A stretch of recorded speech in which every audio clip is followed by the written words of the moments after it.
On lui parle en direct de Paris. Bonsoir, monsieur. Merci d'être avec nous. Bonsoir. Merci de m'inviter. Alors, parlons-en justement de ce que c'est d'abord SWIFT. Où est-ce que c'est situé? C'est où le siège social de cette organisation? Alors, SWIFT est une organisation internationale dont le siège se trouve à Bruxelles. C'est une organisation qui a été créée dans les années 70 pour venir sécuriser les échanges interbancaires.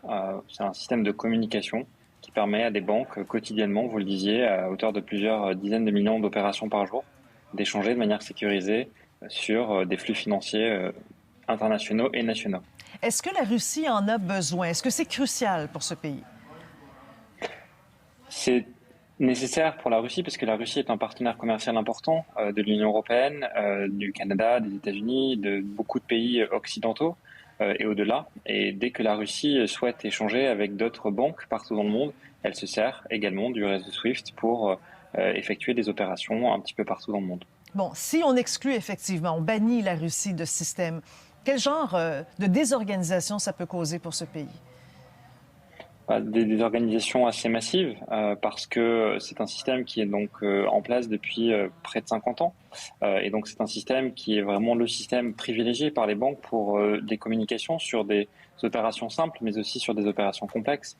Par exemple, tout ce qui est crédit documentaire, toutes les garanties que des banques peuvent émettre sur des projets internationaux complexes, c'est par SWIFT que ça passe. Et donc de fait, de ne pas avoir accès à SWIFT, c'est empêcher du jour au lendemain la Russie de s'organiser et de pouvoir communiquer de manière structurée avec ses partenaires financiers dans le monde. Est-ce que ça veut dire que ça pourrait étouffer économiquement la Russie? Ça veut dire quoi dans les faits?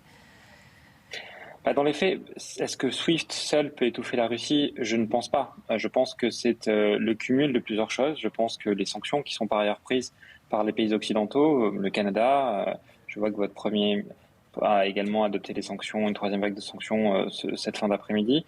Les États-Unis, votre voisin, également les pays européens, adoptent des sanctions contre le secteur bancaire, qui ne sont pas des sanctions SWIFT, qui sont des sanctions qui visent les principales banques commerciales du pays. Donc c'est le cumul de ces sanctions contre VTB, contre Sberbank, pour ne citer que ces deux grandes banques commerciales, et priver la Russie d'accès à SWIFT, qui pourrait effectivement, sur le moyen et long terme, venir étouffer le système bancaire russe. Puisque la Russie est déjà dans un mode attaque depuis au-delà de 24 heures maintenant, pourquoi est-ce qu'on n'a pas déjà joué cette carte-là de la retirer du système SWIFT? Parce qu'on ne sait pas ce qu'il se passerait. On a seulement un précédent, c'est l'Iran en 2012, puis à nouveau depuis 2018. Et on ne sait pas, l'Iran est un pays avec lequel il y a des liens commerciaux importants, mais qui ne sont absolument pas comparables aux liens commerciaux que l'Occident entretient, et même d'ailleurs l'Asie, entretient avec la Russie. Donc on ne sait pas, c'est un peu comme si on appuyait sur un bouton sans savoir exactement ce qu'il allait se passer. On ne sait pas quelles vont être les conséquences pour les banques qui sont partenaires de certaines institutions russes. On sait par exemple qu'en Europe, l'Allemagne et l'Italie, qui hier soir se sont a priori dans un premier temps opposés du moins à cette option, ont peur de ne pas pouvoir payer par exemple les imports de gaz qu'ils font quotidiennement aux Russes. Et donc, de grosses conséquences, effectivement, même pour des banques occidentales et pour des pays occidentaux. Alors, ce que vous êtes en train de dire, c'est qu'il y a des pays qui font affaire avec la Russie. Et évidemment, il y a tout ce secteur lié aux ressources énergétiques pour l'Europe. Il y a un lien de dépendance très, très fort, particulièrement de l'Allemagne envers la Russie. Ne pas être capable de payer ses factures, ça peut dire on se prive finalement. On pourrait avoir une crise énergétique, c'est ce que vous êtes en train de dire. C'est effectivement ça. Après, ça pourrait aussi inciter la Russie à ne plus poursuivre ses exports d'hydrocarbures et de gaz dont l'Europe a cruellement besoin, comme vous le soulignez très justement. Donc c'est cette crainte qui aujourd'hui a mis un certain nombre de pays sur la retenue, même si on voit de plus en plus, je voyais aujourd'hui par exemple, le Conseil de l'Union européenne a évolué sur ce point. L'Allemagne semble se ranger aujourd'hui derrière le Canada, derrière le Royaume-Uni, derrière la France, derrière les États-Unis, qui maintenant semblent de plus en plus concrètement considérer cette option au fur et à mesure de la progression de l'armée russe dans le pays, dans l'Ukraine et dans les rues de Kiev. Mais qu'est-ce que vous décodez justement de l'empressement de certains pays de passer à cette option alors que d'autres sont plus frileux? Finalement, c'est qu'il y en a qui ont moins à perdre du retrait de l'Allemagne de système que d'autres. Il y a des gens qui sont dans une position qui est un peu moins fragile finalement là, face à la Russie.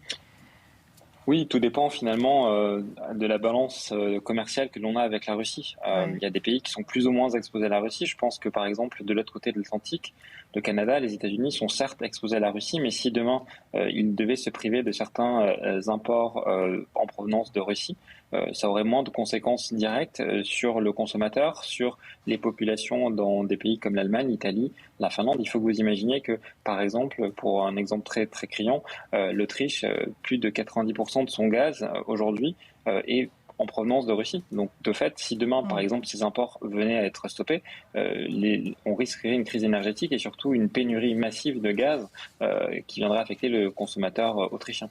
Même si des pays disent, ou la communauté internationale s'entend en disant on retire la Russie de SWIFT, mais SWIFT, là, est-ce qu'il se fait commander effectivement par la communauté internationale ou est-ce que ça a un certain niveau d'autonomie, ce système-là?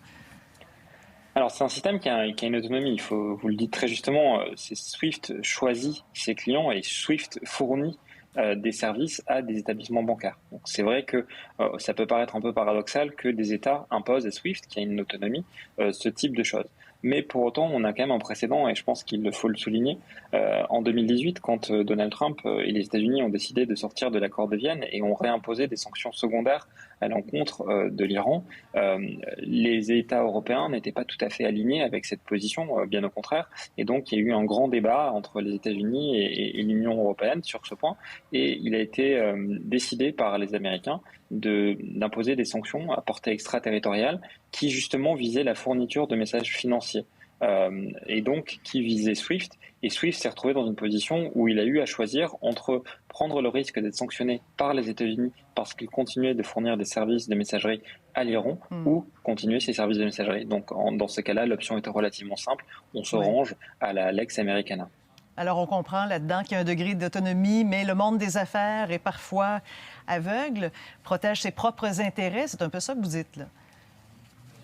C'est un peu ça, et effectivement, même si Swift est autonome et même si Swift est une organisation qui n'est a priori pas à la main d'État, les lois, notamment la loi américaine, est une loi très forte, et malheureusement, quand on risque des potentielles sanctions de la part de cette loi, Oui. on a tendance, par volonté de s'y conformer, à prendre des décisions qui ne vont pas forcément dans ses propres intérêts commerciaux. Mais c'est extrêmement éclairant comme entrevue. Merci beaucoup, M. Dorgan. Je vous en prie, très bonne fin de journée à vous. À vous, bonne Au nuit. revoir. Доля України вирішується саме зараз.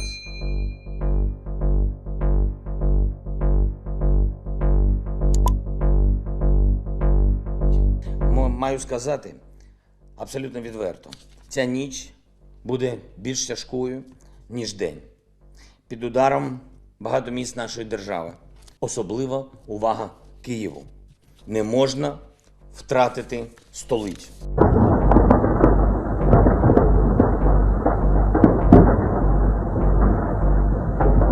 Это военная часть на Бересте.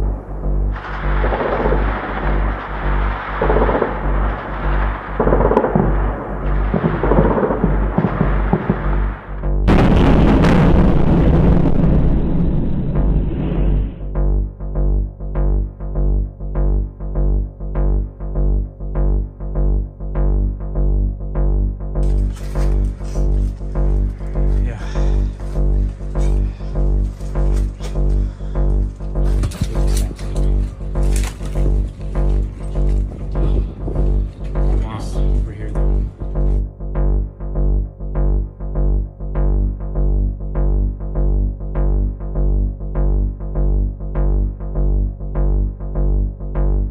В течение ночи вооруженные силы Российской Федерации нанесли удар высокоточным оружием большой дальности с использованием крылатых ракет воздушного и морского базирования по объектам военной инфраструктуры Украины. Еще раз подчеркну, что огонь ведется только по объектам военной инфраструктуры Вооруженных сил Украины, исключая нанесение ущерба жилой и социальной инфраструктуре.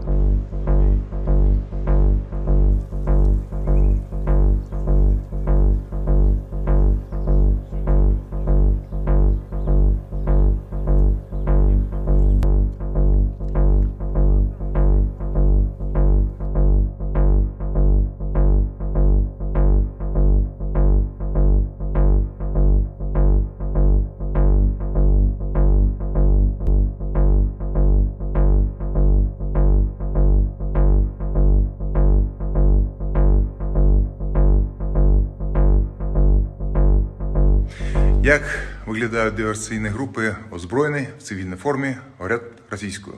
Тому, якщо бачите підозрілих людей, повідомляйте про охоронців.